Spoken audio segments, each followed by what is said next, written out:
ॐ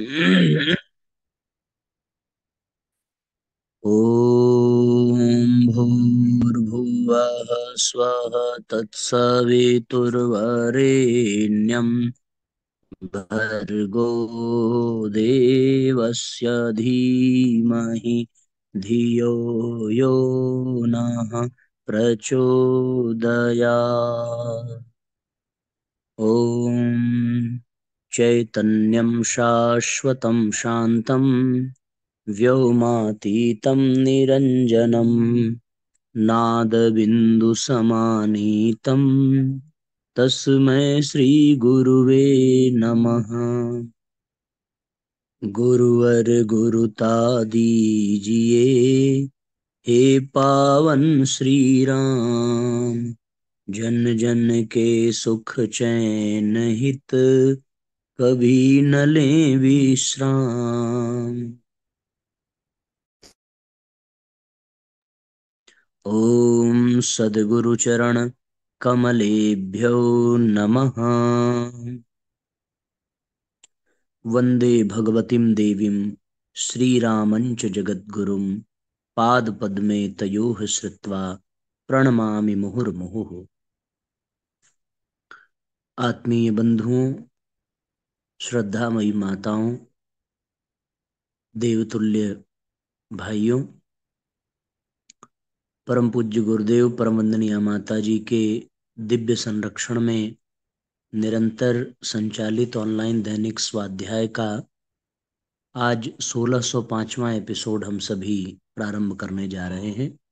सितंबर माह की अखंड ज्योति पत्रिका का हम सभी स्वाध्याय कर रहे हैं। आगे के अध्याय का क्रम आज प्रारंभ करते हैं। आज का पहला अध्याय है स्वस्थ निरोग जीवन के व्यावहारिक सूत्र। इस अध्याय का हम सभी भावपूर्वक चिंतन करेंगे, इस पर मनन करेंगे और इसके आधार पर अपने जीवन का मूल्यांकन भी करें। स्वस्थ शरीर जीवन की सबसे बड़ी संपदा माना गया है एवं ये सारे सुखों का आधार है, जबकि एक रोगी शरीर एक अभिशाप से कम नहीं होता, जिसमें व्यक्ति घुट घुट कर जीने के लिए बाध्य होता है, स्वयं दुखी परेशान रहता है और न चाहते हुए भी दूसरों के लिए बोझ बन जाता है। साथ ही वह दूसरों की सेवा सहायता लेने के लिए विवश होता है, जो एक स्वाभिमानी व्यक्ति के लिए मरण के समान होता है। बीमारी के चलते आए दिन अस्पताल के चक्कर, रोग के उपचार में बढ़े चढ़े खर्चे, सब मिलाकर व्यक्ति एवं परिवार को आर्थिक रूप से भी निचोड़ कर रख देते हैं। स्वास्थ्य के संदर्भ में बहुत कुछ व्यक्ति के हाथ में होता है। समय रहते यदि सावधानी बरती जाए तो बहुत हद तक इस दुखद स्थिति से बचा जा सकता है। अधिकांश रोग असंयमित आदतों के कारण होते हैं। शरीर के प्रति बरती गई लापरवाहियों एवं मनमाने आहार विहार के कारण होते हैं, जिसमें नकारात्मक चिंतन एवं तनाव की भी अपनी भूमिका रहती है। व्यक्ति चाहे तो कुछ सर्वमान्य जीवन सूत्रों का अनुसरण करते हुए एक स्वस्थ एवं निरोग जीवन जी सकता है। इसमें पहला सूत्र अपनी दिनचर्या में सोने व जागने के क्रम को ठीक करना तथा अपनी नींद पर ध्यान देना है। गहरी नींद एक अमृत रसायन का काम करती है। रात भर में दिन भर की थकान व टूटन के कारण क्षतिग्रस्त तन व मस्तिष्क की कोशिकाओं व स्नायु संस्थान को दुरुस्त कर अगले दिन के लिए तैयार करती है। ब्रह्म मुहूर्त में सोकर उठना दूसरा स्वर्णिम सूत्र है। आज की बिगड़ी जीवन शैली व आधुनिकता के दौर में यदि ब्राह्म मुहूर्त में उठना संभव न हो तो सूर्योदय से पूर्व उठने का क्रम तो बनाया ही जा सकता है, जो प्रातः 6 बजे के आसपास का होता है। इसके लिए आवश्यक हो जाता है कि सोने से 2 से 3 घंटे पूर्व मोबाइल का उपयोग बंद कर दें और प्रातः उठने से 3 घंटे तक इसे स्वयं से दूर ही रखें। इससे समय पर सोने का क्रम सरल हो जाएगा, पर्याप्त नींद संभव होगी तथा प्रातः उठकर महत्वपूर्ण कार्य निपटाने के साथ अनावश्यक तनाव से बचाव होगा और एक स्वस्थ दिनचर्या के साथ दिन का शुभारंभ होगा। प्रातः उठते ही 2 गिलास कुनकुना पानी अवश्य पिएं। इससे प्रातः पेट साफ होने में आसानी रहेगी। कब्ज की शिकायत करने वाले भी इस प्रयोग के अमोघ लाभ को अनुभव कर सकते हैं। यदि सीधा गर्म पानी नहीं पी सकते हो तो हल्का सा नमक इसमें डाल सकते हैं। इसके साथ प्रातः पैदल टहलने की आदत डालें। हर आयु वर्ग का व्यक्ति इसे कर सकता है, बस अपने आलस्य को त्यागने भर की आवश्यकता है। नित्य 6,000 से लेकर 10,000, इससे भी आगे 15,000 कदम चलने का अभ्यास अपने समय व क्षमता के अनुरूप जोड़ सकते हैं। कुछ प्रातः, कुछ दोपहर, कुछ शाम को, तो कुछ भोजन के उपरांत रात को चहलकदमी कर सकते हैं और इसके प्रत्यक्ष लाभ को अनुभव कर सकते हैं। इसके साथ अपनी स्थिति के अनुरूप नित्य कुछ व्यायाम का क्रम अवश्य जोड़ें, जो शरीर को स्वस्थ रखने में बहुत सहायता करता है। योगासन से लेकर ट्रैकिंग, प्राणायाम से लेकर अन्य सूक्ष्म व्यायाम किए जा सकते हैं। आहार को यथासंभव हल्का व सुपाच्य रखें तो सरलता से पचेगा, आंतों पर अनावश्यक दबाव नहीं डालेगा। आहार में फल, सब्जी ग्रहण करने को अधिक महत्व दें। यदि ये मौसमी है तो भरपूर पौष्टिकता सुनिश्चित होगी। चाय के स्वस्थ विकल्प के रूप में प्रज्ञा पेय, ग्रीन टी, ब्लैक टी आदि का उपयोग कर सकते हैं। भोजन को शांत मन स्थिति में खूब चबा चबा कर खाएं। ईश्वर को अर्पित करते हुए ग्रहण करेंगे तो यह भोग का रूप लेगा, आसानी से पचेगा और तन के साथ मन का भी पोषण करेगा। व्यक्ति को स्वस्थ तथा प्रसन्न रखेगा। नित्य साफ हवा में कुछ देर भ्रमण के साथ प्राणायाम का अभ्यास करें। गहरे श्वास के साथ किया गया अभ्यास फेफड़ों को मजबूत बनाएगा, जो सहज रूप में कई तरह के रोगों से इनका बचाव करेगा। इसके साथ विचारों को सकारात्मक रखें, क्योंकि मानसिक संतुलन का स्वास्थ्य पर सीधा प्रभाव पड़ता है। इसके लिए सकारात्मक लोगों का संग करें, मोबाइल की माया से सावधान रहें, स्वाध्याय की आदत डालें जो सकारात्मक विचारों का प्रेरक स्रोत साबित होगा। अपने बैठने, लेटने व सोने के तरीके का भी ध्यान रखें, विशेषकर जो लंबे समय तक बैठकर काम करते हों। कंप्यूटर पर लंबे समय तक बैठने वाले अपने बैठने के तरीके के साथ आंखों का भी विशेष ध्यान रखें। निर्मल शीतल जल के छींटे देने के साथ इनको थोड़ा विश्राम देते हुए इनका व्यायाम किया जा सकता है। मन स्थिति को सकारात्मक व आशावादी बनाए रखें तथा प्रसन्न चित्त रहें। यह ध्येयनिष्ठ जीवन के आधार पर ही संभव होता है। नित्य स्वयं को समय दें, अपने कर्तव्य के प्रति सजग रहें, कर्तव्य परायण जीवन जिएं। यदि ऐसा संयमित, संतुलित, श्रमशील, स्वच्छ एवं सुव्यवस्थित जीवन संभव होगा तो स्वतः ही एक स्वस्थ निरोग जीवन की ठोस आधारशिला तैयार होगी। कार्य की अधिकता व तनाव भी स्वास्थ्य पर प्रतिकूल प्रभाव डालता है, अतः कार्य के बीच में थोड़ा आराम लें। एक समय पर एक ही कार्य करें, साथ ही एक अच्छी आदत को अवश्य विकसित करें। यह तनाव हरण प्रयोग साबित होगा। रोज कुछ नया सीखते रहें, नई पुस्तकें, नया स्थान, नए लोग, नया ज्ञान जीवन के उत्साह को बनाए रखने में सहायक सिद्ध होंगे। यदि शरीर में कहीं रोग पनप रहा हो तो इसके उपचार में आलस्य, प्रमाद जनित लापरवाही न बरतें। समय पर लिया गया उचित कदम स्वास्थ्य संबंधी भावी जटिलता व दुर्घटना से बचा सकता है। आजकल जांच के उन्नत उपकरण उपलब्ध हैं जो प्रारंभिक अवस्था में ही पनप रहे रोगों का पता लगा लेते हैं, जिससे समय रहते सही उपचार किया जा सकता है। जितनी इस संदर्भ में लापरवाही बरतेंगे उतना ही रोग फिर आगे चलकर जटिल होता जाता है और उसका उपचार भी उतना ही दुष्कर एवं जानलेवा हो सकता है।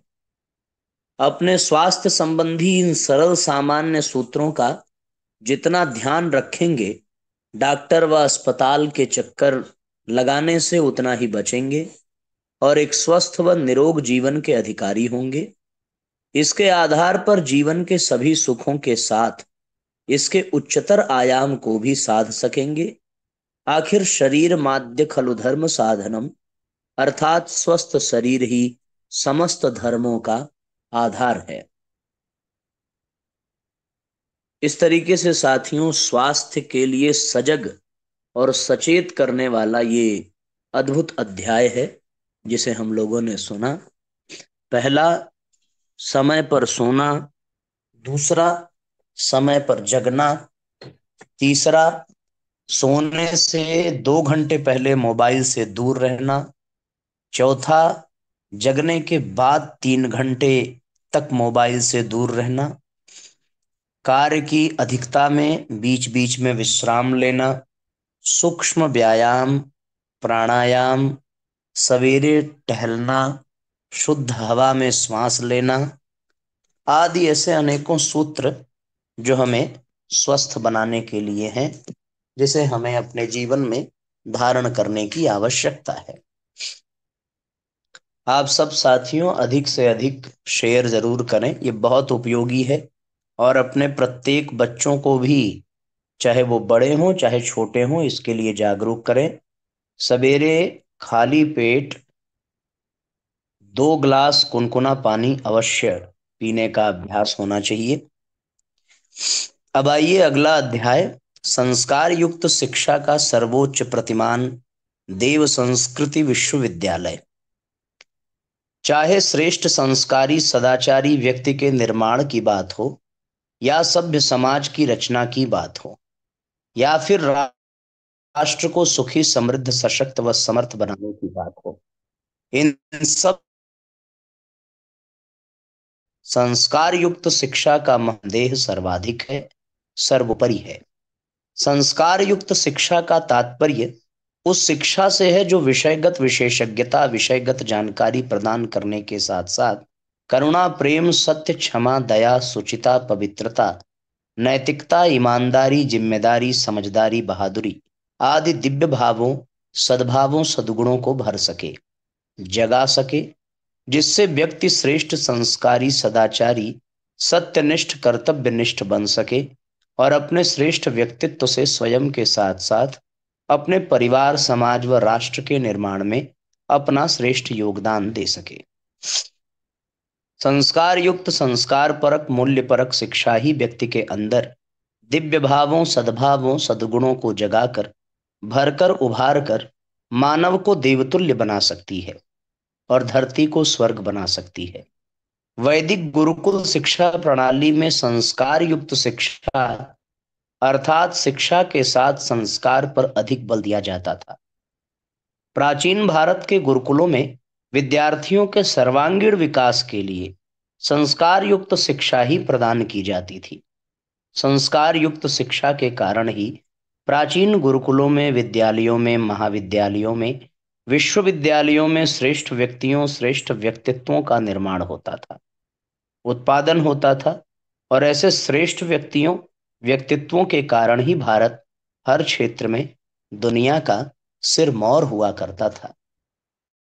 भारत को राजनीति के क्षेत्र में जहां चक्रवर्ती सम्राट होने का गौरव प्राप्त था, तो वहीं आर्थिक क्षेत्र में सोने की चिड़िया और ज्ञान विज्ञान व धर्म अध्यात्म के क्षेत्र में जगत गुरु होने का गौरव प्राप्त था। तभी तो गीतों में भी भारत का उसी रूप में गुणगान होता था। भगवद इच्छा से आने वाले वर्षों में भारत को फिर से अपनी उस गौरव गरिमा को प्राप्त करना है जिसकी गूंज उपरोक्त बताए गए अनेकों लोकप्रिय गीतों में गुंजरित होती रही है। भारत को फिर से विश्व गुरु जगत गुरु आर्थिक महाशक्ति की भूमिका का निर्वाह करना है, जिसमें निस्संदेह संस्कार युक्त शिक्षा की भूमिका सर्वाधिक और सर्वोपरि सिद्ध होगी। इसमें राई रत्ती भर भी संदेह की गुंजाइश नहीं है।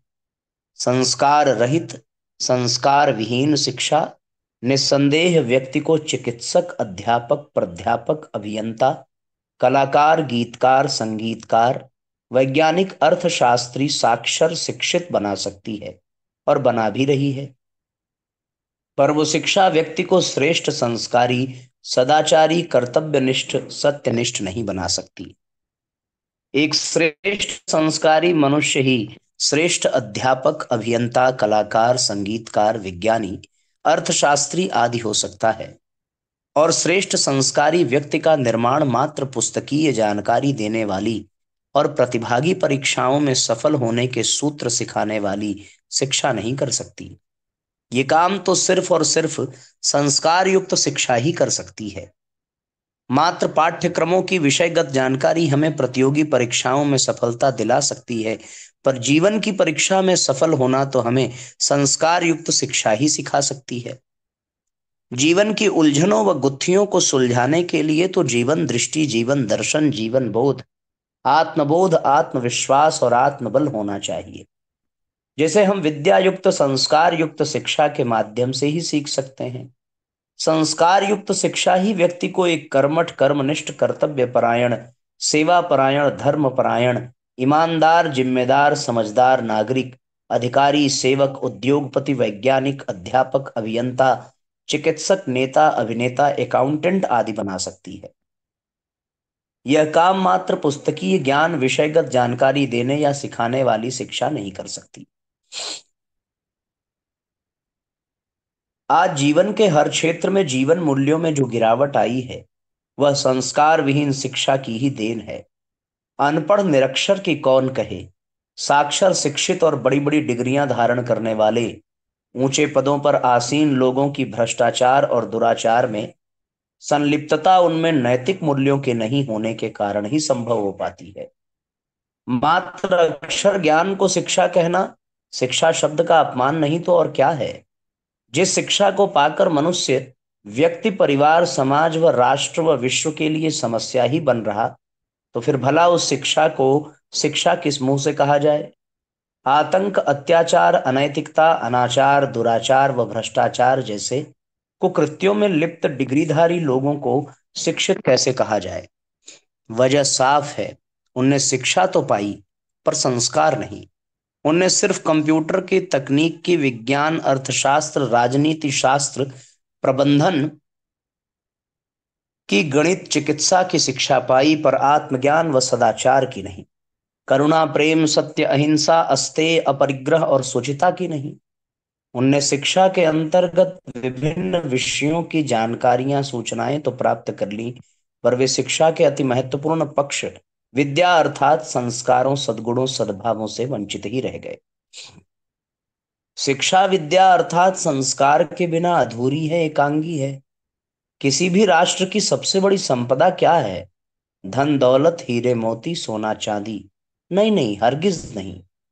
किसी भी राष्ट्र की सबसे बड़ी संपदा सभ्य, सुसंस्कृत, चरित्रनिष्ठ, कर्तव्य, कर्मनिष्ठ नागरिक ही होते हैं, जिनके बल पर कोई राष्ट्र ऊंचा उठता व महान बनता है। आज आवश्यकता है ऐसी शिक्षा की जो संस्कार युक्त हो, संस्कार विहीन नहीं, मूल्य परक हो, मूल्य विहीन नहीं।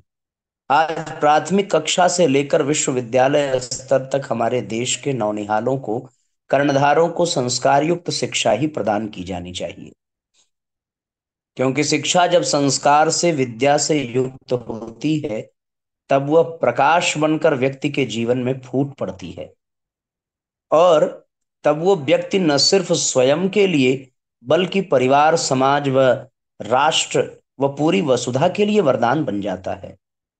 आज देश में शिक्षा की दुकानें तो बहुत हैं, जहां विद्यार्थियों से मोटा शुल्क वसूला जाता है, पाठ्यक्रमों को पूरा करने की खाना पूर्ति होती है, डिग्रियां बनाई और बांटी जाती हैं, पर वहां विद्यार्थियों में सद्भावों, सद्गुणों, संस्कारों को भरने, जगाने, उभारने पर कोई ध्यान नहीं दिया जाता।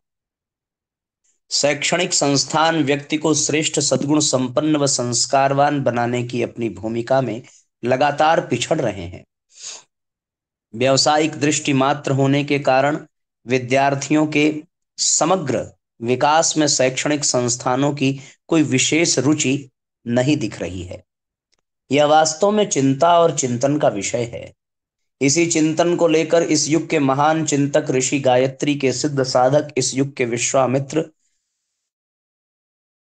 स्वतंत्रता संग्राम सेनानी, महान तपस्वी, महान अध्यात्मविद, महान दार्शनिक, महायोगी, 3200 से अधिक पुस्तकों के रचनाकार, वैज्ञानिक, अध्यात्मवाद के पुरोधा, 21वीं सदी उज्जवल भविष्य, 21वीं सदी नारी सदी के उद्घोषक व युग तीर्थ गायत्री तीर्थ शांति कुंज एवं अखिल विश्व गायत्री परिवार के संस्थापक, संरक्षक, वेदमूर्ति पंडित श्री राम शर्मा आचार्य जी ने भी देश में ऐसे ही विद्यालयों, महाविद्यालयों, विश्वविद्यालयों के होने की आवश्यकता महसूस की, जहां आधुनिक व तकनीकी शिक्षा देने के साथ साथ संस्कार युक्त शिक्षा के द्वारा व्यक्ति के अंदर सोए हुए देवत्व को जगाकर उसे मानव से महामानव, देव मानव, देवता बनाया जा सके और इस राष्ट्र को सशक्त, समर्थ, समृद्ध बनाया जा सके और इस धरती को, वसुधा को स्वर्ग सा सुंदर बनाया जा सके।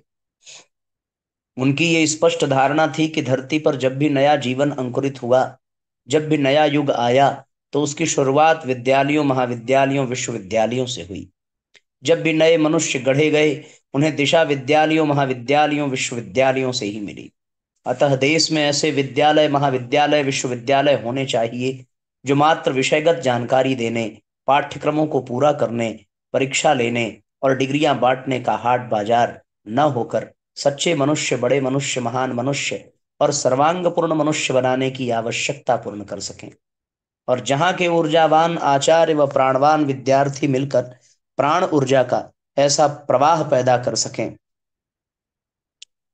जिससे पूरे देश का प्राण लहलहा उठे व सारी धरती पर जीवन मूल्यों के वरदान बरसने लगे, जहां शिक्षा ही नहीं, संस्कार का भी अर्जन उपार्जन हो सके। वास्तव में अखिल विश्व गायत्री परिवार के द्वारा संचालित विद्यालयों, महाविद्यालयों, विश्वविद्यालयों में विद्यार्थियों के समग्र विकास के लिए आधुनिक शिक्षा के साथ साथ संस्कार युक्त शिक्षा पर विशेष बल दिया जा रहा है। अखिल विश्व गायत्री परिवार शांति कुंज हरिद्वार के द्वारा संचालित देव संस्कृत विश्वविद्यालय भी युग ऋषि के इसी दिव्य स्वप्न की साकार प्रतिमूर्ति है। वर्ष 2002 में देवभूमि उत्तराखंड के हरिद्वार जनपद में गंगा की गोद व हिमालय की छाया में स्थापित यह विश्वविद्यालय आधुनिक शिक्षा के साथ संस्कार युक्त शिक्षा, शिक्षा के साथ विद्या का एक ग्लोबल मॉडल है। सच कहें तो यह विश्वविद्यालय शिक्षा के क्षेत्र में एक अभिनव प्रयोग है। यह विश्वविद्यालय संस्कार युक्त शिक्षा, मूल्यपरक शिक्षा, वैज्ञानिक अध्यात्मवाद, जीवन प्रबंधन शिक्षा के साथ विद्या दीक्षांत के साथ दीक्षारंभ, प्राच्य के साथ आधुनिक शिक्षा व उन्नयन आदि पाठ्यक्रमों, कार्यक्रमों के विविध प्रयोगों के रूप में शिक्षा जगत में निश्चित ही एक नूतन व अभिनव प्रयोग है। जनता का अंशदान व अनुदान ही इस विश्वविद्यालय की सभी गतिविधियों के वित्तीय पोषण का आधार है। पूरी तरह से आवासीय इस विश्वविद्यालय में विद्यार्थियों की दिनचर्या प्राचीन गुरुकुलों की तरह ही आध्यात्मिक है, जिसमें नित्य प्रातः जागरण, प्रार्थना, यज्ञ, योग, ध्यान, स्वाध्याय, सत्संग, सात्विक आहार आदि क्रियाकलाप शामिल हैं। एक और महत्वपूर्ण बात जो इस विश्वविद्यालय को खास बनाती है वो है यहाँ के प्रत्येक पाठ्यक्रम के साथ इंटर्नशिप के माध्यम से कुछ समय के लिए अनिवार्य रूप से की जाने वाली समाज सेवा। ये एक ऐसी प्रक्रिया है जिसके माध्यम से विद्यार्थियों को अपने विषय की सामाजिक उपयोगिता का बोध होने के साथ उसके अंदर सामाजिक दायित्व के भावना का विकास होता है। इसमें विद्यार्थियों को पौधारोपण, गंगा सफाई, स्वच्छता, आपदा पीड़ितों की सेवा आदि कार्यों से जोड़कर उन्हें समाज के प्रति अपने कर्तव्य का भी बोध कराया जाता है। योग, मनोविज्ञान, हिंदी, संस्कृत, अंग्रेजी, पत्रकारिता, संस्कृत, दर्शन शास्त्र, कंप्यूटर, आईटी, हिंदू अध्ययन, ग्राम प्रबंधन, मेडिसिनल प्लांट, एनिमेशन, पर्यावरण, पर्यटन आदि विषयों में स्नातक, परास्नातक व पीएचडी स्तर की शिक्षा आदर्श एवं निष्णात अध्यापकों द्वारा प्रदान की जाती है। विद्यार्थियों के बौद्धिक विकास के साथ साथ उनके भावनात्मक व आत्मिक विकास पर भी अधिक जोर दिया जाता है। यहाँ के स्नातक, परास्नातक, डिप्लोमा, बीएड, पीएचडी आदि डिग्रीधारी विद्यार्थी देश एवं विदेश में अपनी प्रतिभा का परचम फहरा रहे हैं और राष्ट्र को गौरवान्वित कर रहे हैं। बहुत अल्प समय में ही इस विश्वविद्यालय ने सफलता के नए कीर्तिमान गढ़े हैं। 100 से अधिक अंतर्राष्ट्रीय विश्वविद्यालयों से शैक्षणिक अनुबंध किए हैं और कई राष्ट्रीय व अंतर्राष्ट्रीय पुरस्कार प्राप्त किए हैं। ये सब बहुत ही अल्प समय में इसलिए संभव हो सका क्योंकि इस विश्वविद्यालय की स्थापना के पीछे व्यावसायिक नहीं बल्कि आध्यात्मिक दृष्टि है। निष्कर्ष रूप में कहें तो इस विश्वविद्यालय का उद्देश्य देश के हजारों विश्वविद्यालयों की भीड़ में एक और नया विश्वविद्यालय के रूप में शामिल होने या खड़े होने का नहीं है, वरन राष्ट्र के युवाओं को निखार संवार कर उनमें श्रेष्ठतम नागरिक, प्रखर राष्ट्रभक्त एवं विषय विशेषज्ञ बनाने के साथ साथ उन्हें देवमानव बनाना यही मूल उद्देश्य है। यहाँ अध्ययनरत भारत के लगभग सभी राज्यों व विश्व के कई देशों के विद्यार्थी इस विश्वविद्यालय के विश्व भर में बढ़ती लोकप्रियता व प्रसिद्धि के जीवंत प्रमाण हैं। इस विश्वविद्यालय की विशिष्टता के कारण ही इस विश्वविद्यालय में देश के कई राष्ट्रपति, उपराष्ट्रपति व कई राज्यों के मुख्यमंत्री, राज्यपाल, शिक्षाविद, वैज्ञानिक, वरिष्ठ पदाधिकारी, अधिकारी आदि पधार चुके हैं। आने वाले समय में यह विश्वविद्यालय निश्चित ही पूरी दुनिया के विश्वविद्यालयों के लिए एक रोल मॉडल के रूप में उभरेगा, क्योंकि आज देश में ऐसे विश्वविद्यालयों की सर्वाधिक आवश्यकता है। इस विश्वविद्यालय की शाखाएं महाविद्यालयों व विश्वविद्यालयों के रूप में देश के अन्य राज्यों व अन्य देशों में भी स्थापित होंगी, क्योंकि आज सर्वत्र ऐसे ही महाविद्यालयों व विश्वविद्यालयों की आवश्यकता है। सचमुच संस्कार युक्त शिक्षा व सर्वोच्च प्रतिभान है देव संस्कृत विश्वविद्यालय। अखिल विश्व गायत्री परिवार के द्वारा शिक्षा के साथ साथ साधना, स्वाध्याय, स्वरोजगार, पर्यावरण, नारी सशक्तिकरण, गो सेवा, पर्यावरण संस्कार व अन्य क्षेत्र आदि क्षेत्रों में भी समाज सेवा के कार्य व्यापक पैमाने पर चलाए जा रहे हैं। इस तरीके से साथियों ये अध्याय भी पूरा हुआ और आज का स्वाध्याय भी। आप सब लोग अधिक से अधिक लाइक और अधिक से अधिक शेयर जरूर करेंगे। उस ईश्वर रूपी गुरु में समस्त कर्मों का अर्पण ईश्वर प्राणिधान है। इस भाव के साथ आइए गायत्री मंत्र पढ़ें, आज के सत्र को विश्राम दें। ओम भूर्भुवः स्वः तत्सवितुर्वरेण्यं भर्गो देवस्य धीमहि धियो यो नः प्रचोदयात्। सभी आत्मीय बंधुओं को बहुत बहुत प्रणाम। सबका मंगल हो साथियों। सबको जयराम जी की शुभ रात्रि।